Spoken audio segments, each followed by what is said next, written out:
પોતાના પરિવાર અને મા બાપથી દૂર રહીને શ્રમજીવી કચ્છી પરિવારે દિવસોના દિવસો પસાર કર્યા. પાણી વગર બધું જ નકામું. એટલે ગામ પહેલા પાણીની વ્યવસ્થા કરવી જરૂરી હતી. એટલે આપણા કચ્છી ભાઈઓને દૂર એક તળાવ જેવું જણાયું અને બધાએ ભેગા થઈને ત્યાં એક કૂવો બનાવવાનું નક્કી કર્યું.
આ કૂવો તો પડી ગયો.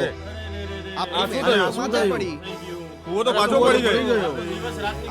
હવે શું કરવાનું? હવે શું કરીશું? આ તો નવેસરથી મહેનત કરવાની હતી. સવારે હવે પાછા આવીશું. ચાલો, સવારે પાછા આવીશું. નવેસરથી મહેનત કરીશું.